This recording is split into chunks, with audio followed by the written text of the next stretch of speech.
অপশক্তিকেই শেখ হাসিনার চেয়ে বেশি শক্তিশালী ভাবার কারণ নেই। প্রধান উপদেষ্টার সঙ্গে তারেক রহমানের সাক্ষাতের সম্ভাবনা। অন্তর্বর্তী সরকার একটি দলের কথা শুনে পেন্ডুলামের মতো দুলছে, মনে করছেন রিজভী। চট্টগ্রাম বন্দর বিদেশিদের দেওয়ার এখতিয়ার অস্থায়ী অনির্বাচিত সরকারের নেই, মনে করছেন সালাউদ্দিন। এতক্ষণ শুনছিলেন সংবাদ শিরোনাম, এবারে বিস্তারিত। জাতীয় নাগরিক পার্টির মুখ্য সংগঠক সার্জিস আলম বলেছেন, স্থানীয় কোনো অপশক্তিকেই ফেরাউন, নমরুদ বা শেখ হাসিনার চেয়ে বেশি শক্তিশালী ভাবার কারণ নেই। হুঁশিয়ারি দিয়ে তিনি বলেন, চাঁদাবাজি, দখলদারি ও মামলা বাণিজ্যের বিরুদ্ধে তরুণ প্রজন্ম ঐক্যবদ্ধভাবে রুখে না দাঁড়ালে পুরনো দমনমূলক ব্যবস্থা আবারও ফিরে আসবে। সোমবার বিকালে Thakurgaon eco social development organisation মিলনায়তনে পাবলিক বিশ্ববিদ্যালয়ে অধ্যয়নরত শিক্ষার্থীদের সংগঠন ঠাকুরগাঁও চিরন্তন আয়োজিত এক সংবর্ধনা অনুষ্ঠানে তিনি এসব কথা বলেন। সার্জিস আলম বলেন, আপনাদের কাছে একটা আহ্বান, অনুগ্রহ করে কাউকে এত বড় মনে করবেন না, এত শক্তিশালী মনে করবেন না যে সে ফেরাউন বা নমরুদ বা হাসিনার চেয়ে এই মুহূর্তে আপনাদের ঠাকুরগাঁয় শক্তিশালী। যে কোনো অন্যায়, অপকর্ম এগুলো আমাদের সামনে নিয়ে আসতে হবে। সবার খারাপ আমলনামা মানুষের সামনে প্রকাশ্যে নিয়ে আসতে হবে। তিনি বলেন, আপনাদের ঠাকুরগাঁয়ের কথা কখনোই চিন্তা করেন। আপনাদের ঠাকুরগাঁয়ে এখনও চাঁদাবাজি হয়, দখলদারি হয়, ক্ষমতার অপব্যবহার হয়, ব্যাপক মাত্রায় মামলা বাণিজ্যও হয়। মামলা দেওয়ার আগে ফোন দিয়ে বলে যে নাম না দিতে চাইলে টাকা দেন, নাম দিয়ে দেওয়ার পরে বলে নাম কাটানোর জন্য টাকা দেন, এরপরে যখন নাম কাটানো হয় না তখন বলে যে জামিন নেওয়ার জন্য টাকা দেন। এই চিত্র সারা দেশেই। সো এই চক্রটা এই মুহূর্তে কিন্তু আওয়ামী লীগের কেউ করছে না, তাহলে কেউ না কেউ করছে। তিনি বা তারা শেখ হাসিনার চেয়ে এই মুহূর্তে বেশি শক্তিশালী নয়। ঠাকুরগাঁও চিরন্তনের সভাপতি সুজন আলীর সভাপতিত্বে এবং সাধারণ সম্পাদক জিহাদুজ্জামান জিসানের সঞ্চালনায় এই অনুষ্ঠানে উপস্থিত ছিলেন ইএসডিওর প্রতিষ্ঠাতা ও নির্বাহী পরিচালক ডক্টর মোহাম্মদ শহীদুজ্জামান, গণ অধিকার পরিষদের মুখপাত্র ফারুক হাসান। 4 দিনের সরকারি সফরে যুক্তরাজ্যের উদ্দেশ্যে ঢাকা ছেড়েছেন অন্তর্বর্তী সরকারের প্রধান উপদেষ্টা অধ্যাপক ডক্টর মোহাম্মদ ইউনূস। সোমবার সন্ধ্যা 7:30টায় প্রধান উপদেষ্টা ও তার সফর সঙ্গীদের বহনকারী এমিরেটস এয়ারলাইন্সের ফ্লাইটটি ঢাকার হজরত শাহজালাল আন্তর্জাতিক বিমানবন্দর ত্যাগ করে। প্রধান উপদেষ্টার প্রেস সচিব শফিকুল আলম এ তথ্য নিশ্চিত করেন। এই সফরে ডক্টর ইউনূসের সঙ্গে বিএনপির ভারপ্রাপ্ত চেয়ারম্যান তারেক রহমানের সাক্ষাতের সম্ভাবনা রয়েছে। যুক্তরাজ্য বিএনপির শীর্ষ নেতারা বিষয়টি নিশ্চিত করেছেন। তারা জানিয়েছেন, লন্ডনে আগামী 13 জুন সকালে ডক্টর মোহাম্মদ ইউনূসের সঙ্গে তারেক রহমানের সাক্ষাৎ হতে পারে। এর আগে গত 4 জুন ভারপ্রাপ্ত পররাষ্ট্র সচিব রুহুল আলম সিদ্দিক প্রধান উপদেষ্টার সফর সম্পর্কে এক সংবাদ সম্মেলনে জানিয়েছিলেন, প্রধান উপদেষ্টাকে রাজা তৃতীয় চার্লসের সঙ্গে সাক্ষাতের অনুমতি দেওয়া হবে এবং ব্রিটিশ প্রধানমন্ত্রী স্যার কিয়ার স্টারমারের সঙ্গে দ্বিপাক্ষিক বৈঠক অনুষ্ঠিত হবে। যুক্তরাজ্যের পররাষ্ট্রমন্ত্রী ডেভিড ল্যামি, অন্য সিনিয়র মন্ত্রী, রাজনৈতিক নেতা এবং ব্যবসায়িক সম্প্রদায়ের প্রভাবশালী ব্যক্তিত্বরা প্রধান উপদেষ্টার সঙ্গে সাক্ষাৎ করবেন বলে আশা করা হচ্ছে। বিশ্বব্যাপী গুরুত্বপূর্ণ অবদানের স্বীকৃতিস্বরূপ ডক্টর ইউনূসকে রাজা তৃতীয় চার্লস কিং চার্লস তৃতীয় হারমোনি অ্যাওয়ার্ড 2025-এর জন্য মনোনীত করেছেন। জনগণ এবং পরিবেশের মধ্যে শান্তি, স্থায়িত্ব এবং সম্প্রীতি প্রচারে তার আজীবন কাজের সম্মানার্থে তাকে এই পুরস্কারে ভূষিত করা হবে।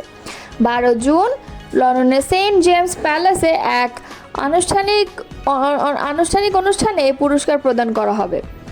1990 সালে প্রতিষ্ঠিত দ্য কিংস ফাউন্ডেশন তৎকালীন প্রিন্স অব ওয়েলসের প্রতিষ্ঠিত একটি যুক্তরাজ্য ভিত্তিক দাতব্য সংস্থা। প্রতি বছর টেকসই উন্নয়ন এবং মানবিক কারণে অনুকরণীয় সাফল্য অর্জনকারী ব্যক্তিদের এই মর্যাদাপূর্ণ পুরস্কার প্রদান করে ফাউন্ডেশনটি। প্রধান উপদেষ্টার সফরে বাংলাদেশের গণতান্ত্রিক উত্তরণে যুক্তরাজ্যের সমর্থনের বিষয়টি বিশেষভাবে গুরুত্ব পাবে। পাশাপাশি পাচার হওয়া অর্থ ফেরত আনার বিষয়টিতেও প্রাধান্য দেবে বাংলাদেশ। সফর শেষে আগামী 14 জুন প্রধান উপদেষ্টা দেশে ফিরবেন বলে আশা করা হচ্ছে। বিএনপি সিনিয়র যুগ্ম মহাসচিব রুহুল কবির রিজভী বলেছেন, যে কোনো ইস্যুতে ধর্ম ও শহীদদের টেনে এনে একটি রাজনৈতিক দল সরকারের উপর প্রভাব বিস্তার করছে। সুনির্দিষ্ট এজেন্ডা বাস্তবায়ন করতে একটি রাজনৈতিক দল শহীদদের রক্ত ও ধর্মকে টেনে নিয়ে আসে। অন্তর্বর্তী সরকার একটি রাজনৈতিক দলের কথা শুনে পেন্ডুলামের মতো দুলছে। সোমবার রাজধানীর নয়াপল্টনে বিএনপির কেন্দ্রীয় কার্যালয়ে সাংবাদিকদের সঙ্গে আলাপকালে এসব কথা বলেন তিনি।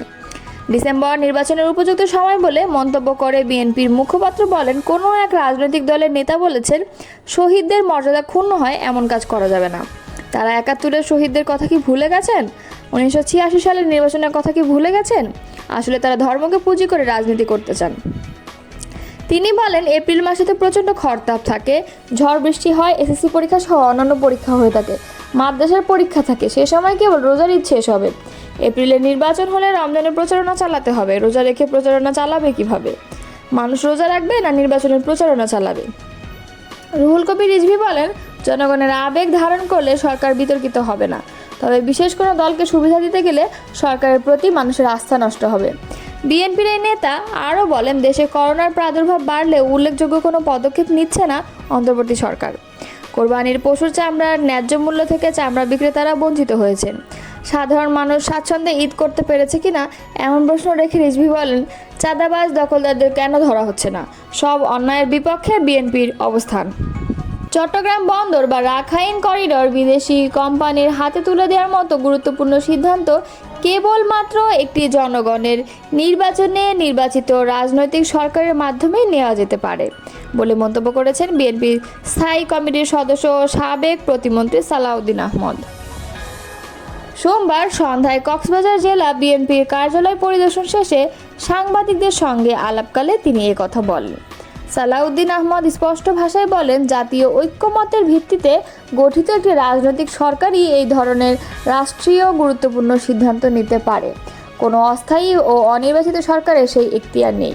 এ সময় বিএনপির এই নেতা আগামী জাতীয় নির্বাচন নিয়ে বলেন, এপ্রিল মাস বাংলাদেশের রাজনৈতিক, সামাজিক ও ধর্মীয় বাস্তবতা বিবেচনায় জাতীয় নির্বাচনের জন্য উপযুক্ত নয়। পাবলিক পরীক্ষা, আবহাওয়া, রমজান সব মিলিয়ে ওই সময় নির্বাচন করলে অংশগ্রহণমূলক পরিবেশ তৈরি হবে না। তিনি জানান, বিএনপি চায় দেশের অধিকাংশ রাজনৈতিক দলের সম্মিলিত মতামতের ভিত্তিতে নির্বাচন ডিসেম্বরের আগেই অনুষ্ঠিত হোক। এর আগে সালাউদ্দিন আহমদ কক্সবাজার জেলা বিএনপির কার্যালয়ের পুনর্নির্মাণ কাজ পরিদর্শন করেন। উল্লেখ্য, 2024 সালের 4 আগস্ট এই কার্যালয়ে আওয়ামী লীগের নেতাকর্মীরা হামলা চালিয়ে পুড়িয়ে দেয় বলে বিএনপির পক্ষ থেকে অভিযোগ করা হয়। তিনি বলেন, বিএনপি মানেই গণতন্ত্রের ঠিকানা। এই কার্যালয়কে একটি আধুনিক বহুতল ভবনে রূপান্তরের পরিকল্পনা নেওয়া হয়েছে। এদিন বিকেলে পেকুয়া উপজেলা বিএনপির কার্যালয় উদ্বোধন শেষে এক সমাবেশে বক্তব্য রাখেন সালাউদ্দিন আহমদ। পরে তিনি 2024 সালের জুলাই মাসে গণ অভ্যুত্থানে নিহত ছাত্রদল নেতা ওয়াসিমের কবর জিয়ারত করেন এবং ওয়াসিমের পরিবারের সঙ্গে সাক্ষাৎ করেন। তিনি বলেন, বিএনপি বিশ্বাস করে জনগণের ভোটের মাধ্যমে নির্বাচিত সরকারই দেশের ভবিষ্যৎ নির্ধারণ করবে। অস্থায়ী প্রশাসন জাতীয় সম্পদ নিয়ে বড় সিদ্ধান্ত নিলে তা জনগণের প্রতি অবিচার হবে।